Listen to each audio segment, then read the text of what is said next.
ওদেরও দুইটা হাত, আমাদেরও দুইটা হাত, ওদেরও দুটো পা, আমাদেরও দুইটা পা। ওরাও পচা গন্ধ পেলে নাক দিয়ে শুনে, আমরাও পচা গন্ধ পেলে নাক দিয়ে শুনে। ওরাও ময়লাটাকে ময়লা দেখছে, আমরাও ময়লাটাকে ময়লা দেখছে। একটা পার্থক্য আছে ওদের সাথে, ওদের ওই সেন্সটা আছে, আমাদের হয়তো বা ওই সেন্সটা নেই। এই সেন্সটা আমাদেরকে গ্রো করতে হবে। একটা বিষয়ে মনে হয় বোধহয় আমরা এড়িয়ে গিয়েছি, এই বিষয়টি একটু আমি আপনাদের সামনে তুলে ধরতে চাই। এই বিষয়টাতে আমি রীতিমতন আপনাদের হেল্প চাইছি, আপনাদের সহযোগিতা চাইছি আমি। সেটা কি? সেটা হচ্ছে যে স্বাস্থ্য এবং চিকিৎসা ব্যবস্থার সঙ্গে কিন্তু মেডিকেল ওয়েস্ট, মেডিকেল বর্জ্য ব্যবস্থাপনার বিজ্ঞানসম্মত সায়েন্টিফিক ডিসপোজ কিংবা অপসারণের বিষয়টা ওতপ্রোত ভাবে জড়িত। আমরা যদি এখন সবাই একটা ইন্সপেকশনে বেরোই ঢাকা মেডিকেল কলেজে, খুব সম্ভবত ঢাকা মেডিকেল কলেজের প্রিন্সিপাল সাহেব এখানে আছেন, তারপরেও যদি বের হই আমরা ঢাকা মেডিকেল কলেজটাকে যদি রাউন্ড দিই, সবগুলা করিডোর যদি ঘুরি, আমার মনে হয় এই ব্যাপারে সবাই আমরা একটু লজ্জাই পাবো খুব সম্ভবত। এখানে আমার মনে হয় শুধু যে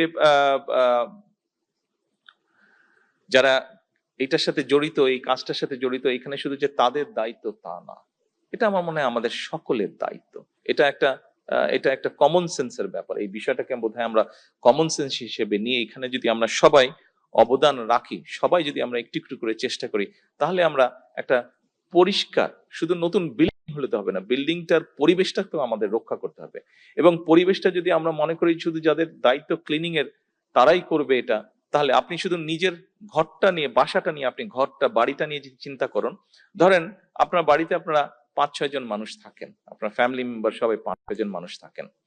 আপনার একার দায়িত্ব হচ্ছে, সে আমরা একটা ঘটনা মানে আমরা চিন্তা করি বিষয়টা কিভাবে, আপনার একার দায়িত্ব হচ্ছে যে আপনি পুরো বাড়িটা, প্রত্যেকটা রুম বাথরুম সব পরিষ্কার করবেন, আর সবার দায়িত্ব হচ্ছে যে ময়লা করা। জাস্ট এইভাবে আপনি বিষয়টা চিন্তা করুন।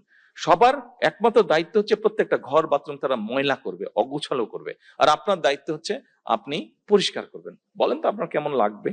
আর ইজ ইট পসিবল হিউম্যানলি 5-7 জন মানুষ মিলে ময়লা করবে, একজন মানুষ মিলে সারাদিন শুধু পরিষ্কার করবে? এটা সম্ভব? তো ঠিক হসপিটালের বিষয়টা এরকম। এখানে ডাক্তার বলুন, নার্স বলুন, আপনারা যারা শিক্ষার্থী আছেন তারা বলুন, আমার মনে হয় এই বিষয়টা সবাই যদি আমরা সচেতন হই, এই বিষয়টা বোধহয় আমরা পরিবর্তন করতে সক্ষম হব। কিছুদিন আগে নিশ্চয়ই আপনাদের মনে আছে, এই যে ফুটবল কাপে, এই যে ওয়ার্ল্ড কাপে ফুটবলে জাপানের সাথে যাদের খেলা ছিল, খেলা শেষ হয়ে যাবে, জাপান আর কারা জানি ছিল, না জাপান আর কারা ছিল জানি, সরি ব্রাজিল, জাপান আর ব্রাজিল ছিল।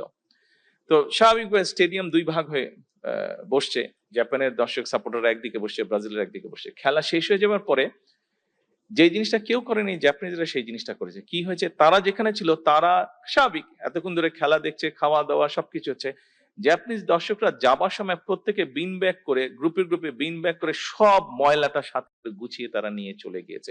এই ঘটনাটি এইবার আপনারা হয়তো দেখেছেন, কিন্তু এই ঘটনা আমি আগেও দেখেছি, গতবারও আমি দেখেছি, বিভিন্ন জায়গায় দেখেছি, আমি নিজের চোখে দেখেছি একবার লন্ডনে, এটা নিজের চোখে দেখেছি। আমি একটা খেলা দেখতে গেছিলাম, সেখানে জাপানিজরা ছিল, আমেরিকান ফুটবল, জাপানিজ আর আমেরিকা খেলছিল ওখানে, সেখানে আমি দেখেছি ওটা খেলাটা জাপানিজরা সুন্দর পরিষ্কার করে।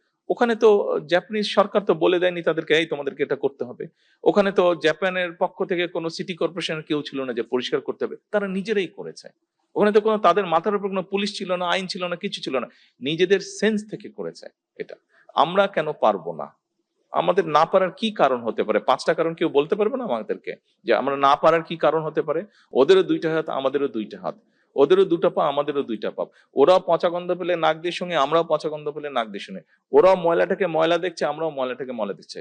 একটা পার্থক্য আছে ওদের সাথে, ওদের ওই সেন্সটা আছে, আমাদের হয়তো বা ওই সেন্সটা নেই। এই সেন্সটা আমাদেরকে গ্রো করতে হবে। এই সহযোগিতাটা আমি আপনাদের সকলের কাছে চাই। এখানে যারা উপরে স্টুডেন্টরা বসে আছেন, ডাক্তাররা বসে আছেন, ঘরে যারা বসে আছেন, প্রত্যেকের কাছে, আপনাদের কাছে এই সহযোগিতা, আসুন না আমাদের হাসপাতালগুলোকে আমরা একটু ক্লিন রাখার চেষ্টা করি, একটু ক্লিন করি আমরা।